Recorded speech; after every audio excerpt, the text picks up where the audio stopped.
귀하신 하나님의 말씀은 창세기 23장 14절부터 18절입니다.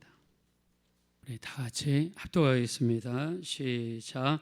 에브라임이 아브라함에게 대답하여 이르되 내 주여 내 말을 들으소서. 땅값은 은 400세겔이나 그것이 나와 당신 사이에 무슨 문제가 되리이까? 당신의 죽은 자를 장사하소서.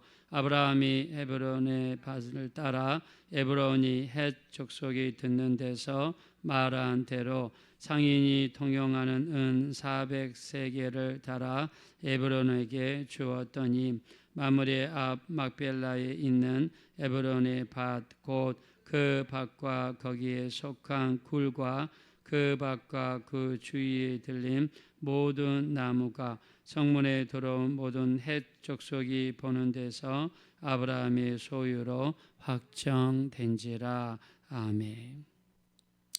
네, 오늘 나온 장면은 아브라함이 헷 족속에게서 헷 족속을 대표하는 에브론을 만나가지고 밭을 사는 장면이 나와 있습니다. 자, 밭을 거래하는 장면이 아주 자세하게 기록이 됐습니다. 이 헷 족속의 대표였던 에브론을 찾아가서 첫 번째 딜을 하고 두 번째 제안을 하고 또 세 번째 제안을 했을 때 네 번째 이르러서야 헷 족속을 대표하는 에브론이 땅값을 이야기합니다.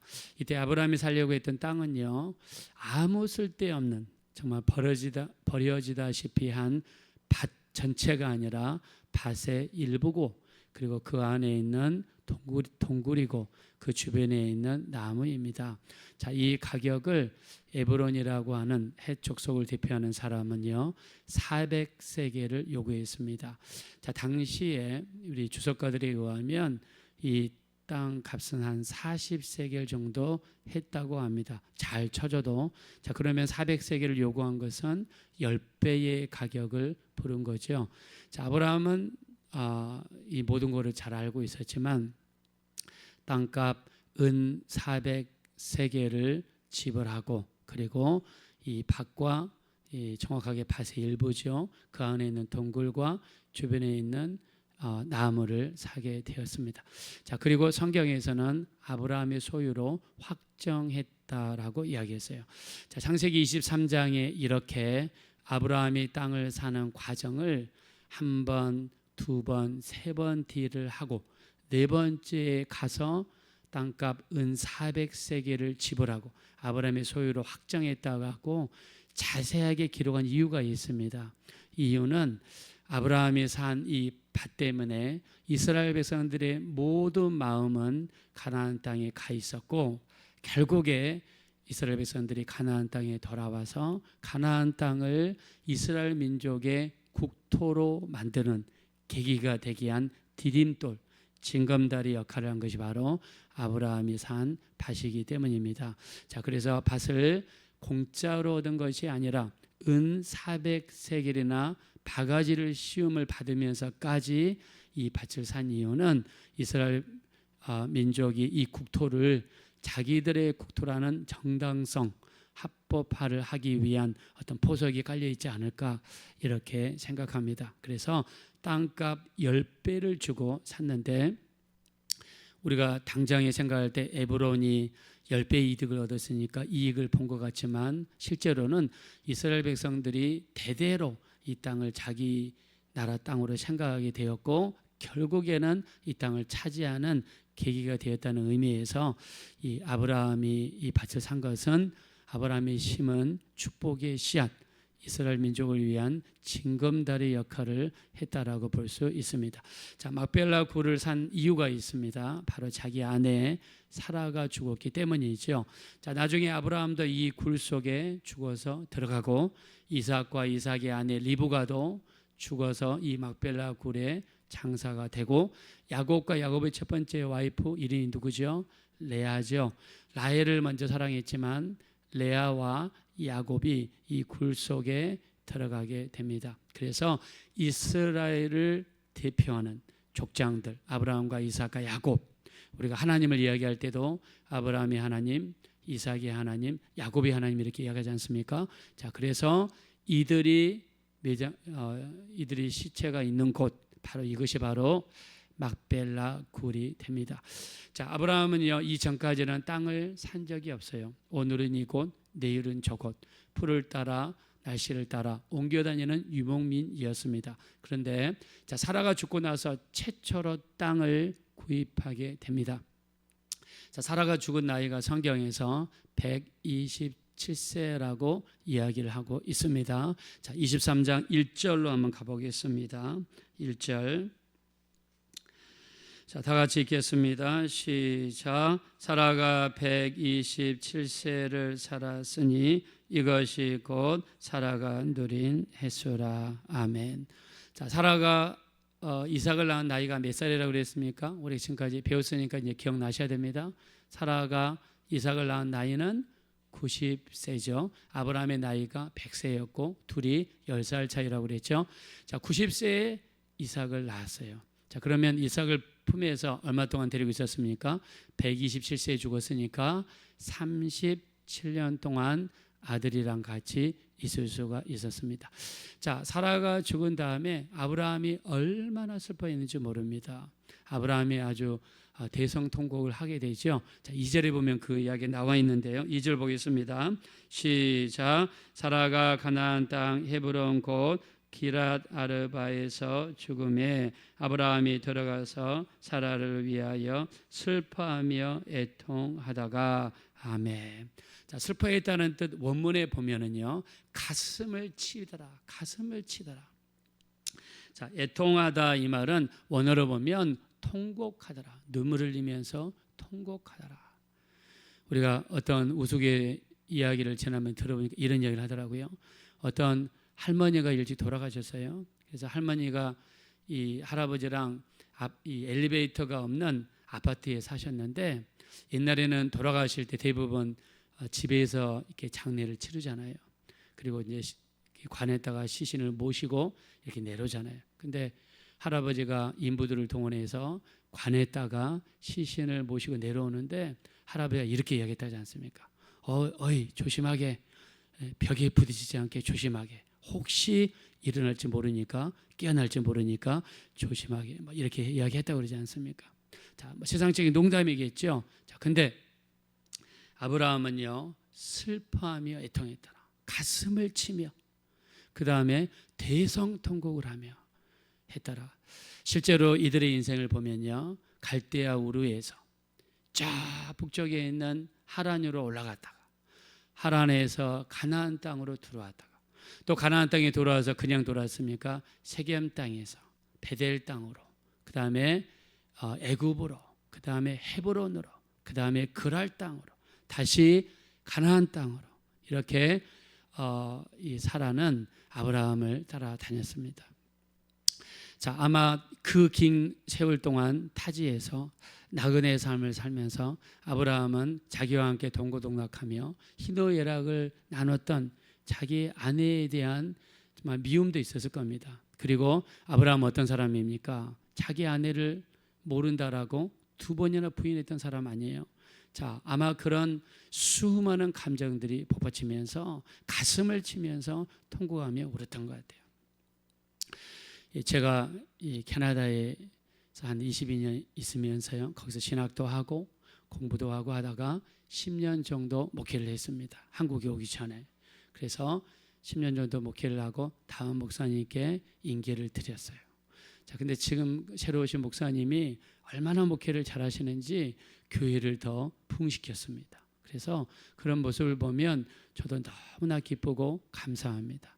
자, 근데 제가 이제 그동안 주례를 많이 섰는데요, 캐나다에 있는 어떤 자매님이 결혼을 이제 하겠다고 저한테 신랑 될 사람을 데려왔어요. 근데 신랑 될 사람을 보니까 중국 사람이에요. 중국 사람인데 한국말을 하느냐? 한국말을 전혀 못해요.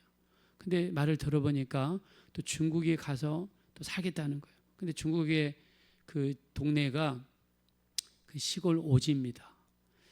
근데 저는 그 이민 생활을 하면서 이민 생활에 어려움이 또 기쁨도 있겠지만 굉장히 슬픔도 있습니다. 나라를 떠나서 타지에서 정착하지도 못하고 대우받지도 못하고 그냥 한국 사람들끼리 서로 위로하면서 이렇게 서로 끼리끼리 어울려서 살다가 그 다음에 나중에 아무도 없는 그런 곳에서 쓸쓸하게 묻혀서 그 다음에 거기서 살아가는 거죠. 자, 근데 이 자매 그 중국 사람이랑 결혼하겠다고 왔는데 그냥 한순간 그 자매 처음부터 끝까지가 생각이 되면서 어떻게 살려고 말도 통하지 않고 서로 한국말도 못하고 중국말도 못하고 둘이 잘하지도 못하는 영어로 둘이 의사소통을 하면서 그리고 이렇게 또 중국 오지에 들어갈 수도 있고 이렇게 어중이 삶을 살다가 할 텐데 저는 한편으로는 너무나 또 불쌍한 마음이 들고 어떻게 세상을 살아갈까 이런 생각이 들었습니다. 자, 우리가 타양에서 발을 붙이지도 못하고 그 어려운 삶을 산다는 것이 어려운 일이죠.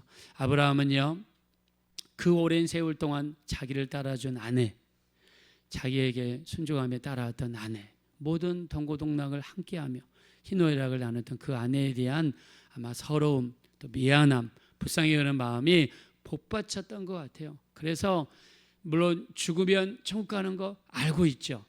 우리가 죽으면 천국 가는 거 알고 있어요. 자, 근데 우리가 이 장례식장에 가면은요, 예수 잘 믿다가 돌아가신 집안에 가면 물론 천국에 가죠. 근데 너무나 당당하게 나는 천국 가기 때문에 괜찮다. 그냥 막 장례식장에서 오히려 웃는 분들이 있어요. 저는 그거는 합당치 않다고 생각합니다. 우리가 당연히 죽으면 천국 가죠. 당연히 천국 갑니다. 저는 그걸 100% 믿습니다. 또 장례식장에서 과도하게 울어서도 안 된다고 생각해요. 자, 그러나 육신의 끈끈함이 있지 않습니까? 이 땅에서 서로 정말 얼굴 맞대고 사랑하고 위로하고 서로 살았던 정이 있잖아요. 물론 천국에 가지만 헤어질 때는 아프지 않습니까? 우리가 지옥 가서 슬픈 것이 아니라 또 뭐 이런 그런 서름이 아니라 어떤 육신적인 정이 떼어지는 것에 대한 아픔, 그것도 우리 사랑이라고 할 수 있습니다. 그래서 과도하게 우는 것도 안 좋지만 과도하게 천국 간 것 때문에 기쁘다고 웃는 것도 그건 덕이 안 되는 것 같아요. 특별히 믿지 않는 사람들이 볼 때는 이상하게 생각합니다. 그래서 우리가 절제할 필요가 있습니다.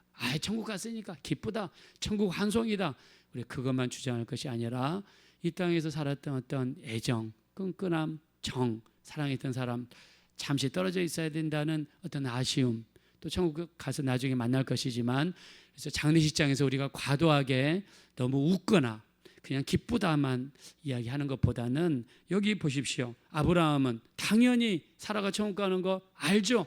자, 그러나 당장의 헤어짐에 대한 슬픔이 있지 않습니까? 여기 보니까는 슬퍼함이 애통했다. 이 말은 가슴을 치며 통곡하는 모습이에요. 아마 이렇게 생각할 겁니다. 아브라함이 믿음도 없네. 아니 천국 갔을 텐데 왜 저렇게 세게 웁니까? 반문할 수 있어요. 그러나 인간의 감정을 어떻게 우리가 조절합니까? 우리가 장례식장에서 과도하게 기쁘고 막 즐겁고 떠들고 천국 갔으니까 우리는 이해합니다. 그러나 주변에 믿지 않는 사람들 자칫 오해하면 저 사람들은 정말 부모에 대한 애절도 없나, 슬픔도 없나, 이렇게 오해해서 예수 믿는데 오히려 부작용이 일어날 수도 있다는 사실이죠. 자, 사라는요 정말 기구한 인생을 살았습니다. 사라는 자식이 없었어요. 자식이 없어서 옛날에 여자들이 아기를 낳지 못하면, 우리나라도 마찬가지지만 그 서러움, 그 냉대, 그 사람들의 손가락질을 이기기가 어렵습니다. 얼마나 힘들고 어려웠으면 자기 밑에서 일하는 그 젊은 하갈이라는 애굽 종을 자기 남편에다가 처불어 줬지 않습니까? 그렇게 해서라도 자식을 낳고자 하는 그런 사라의 아픔이 있었습니다.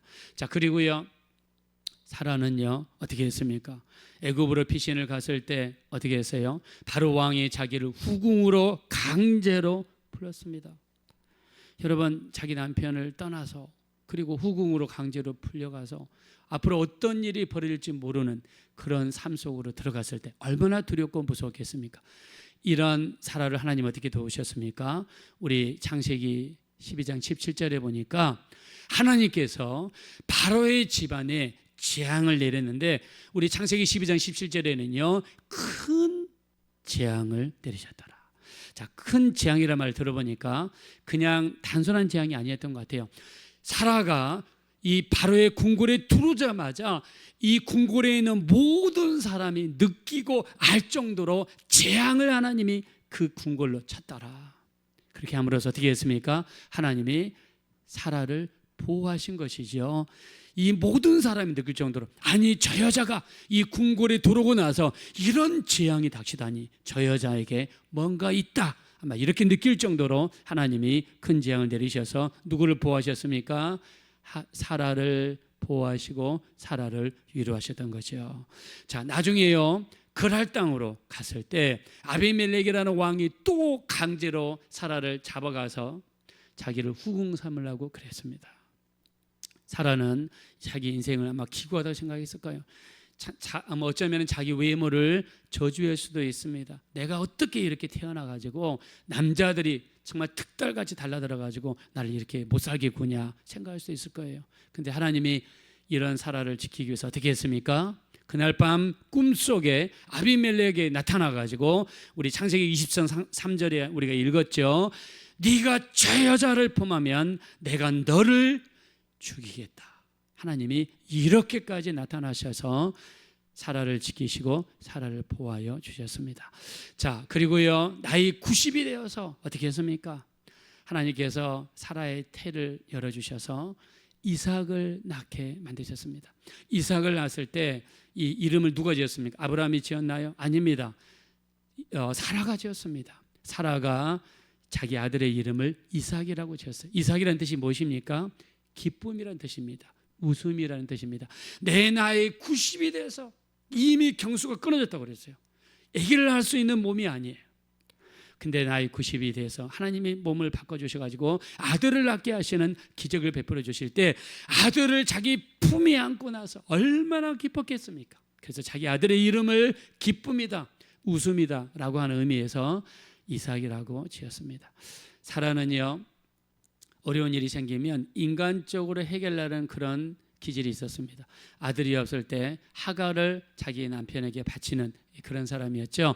그래서 우리가 사라의 인생을 보면 사라가 어떤 믿음이 뛰어나서 아니면 사라이가 축복을 받을 만한 그릇이 되어서 하나님이 꿈속에도 나타나시고 큰 재앙을 내리셔서 사라를 보호하셨다기보다는 사라는 하나님의 은혜를 받을 만한 자격이 안 되지만 하나님께서 전폭적으로 부어주시고 지켜주시고 보호하시는 하나님의 강권하시는 은혜가 사라의 삶 속에 흘렀기 때문에 어려운 이 길을 닥칠 때마다 하나님이 큰 재앙으로 쳐서 보호해 주시고 아비멜렉 왕의 꿈속에 나타나셔서 하나님이 보호해 주시고 90이 됐을 때 하나님이 전폭적으로 보여주시는 하나님의 은혜에 의해서 아들을 갖게 되는 놀라운 역사가 나타나게 된 줄로 믿습니다.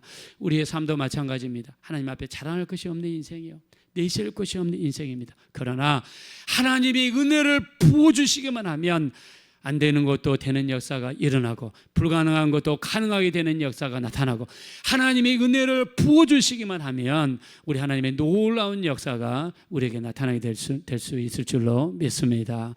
우리에게 필요한 것은 하나님의 은혜입니다. 우리는 자랑할 것이 없는 인생입니다. 내세울 것이 없는 인생이지만 하나님의 은혜가 부어지면 안 되는 것도 되는 역사가 반드시 나타나게 될 것입니다. 그러면 우리가 구해야 될 것은 하나님, 나는 하나님 앞에 죄인입니다. 자랑할 것도 없는 죄인입니다. 하나님의 은혜를 내 가정에게, 내 자녀들에게, 내가 하는 모든 일에 하나님의 은혜를 부어주셔서 하나님의 나라를 이렇게 도우셨습니다. 하나님께 영광 돌릴 수 있는 우리 이런 고백을 드릴 수 있는 우리 모든 귀한 성도님들이 되어지시기를 예수 이름으로 축원드립니다. 이 시간 기도하실 때 사라의 인생은 전폭적인 하나님이 부어주시는 하나님의 은혜의 인생이었습니다. 우리 인생도 마찬가지입니다. 자랑할 것도 없고 내세울 것도 없고 그런 인생이지만 하나님 은혜만 부어지면 모든 것이 가능합니다. 우리를 불쌍히 여겨주시고 하나님의 은혜가 쏟아 부어져서 안 되는 것이 되고 불가능한 것이 가능하게 되고 우리 하나님의 은혜로 이끌림 받는 우리의 가정,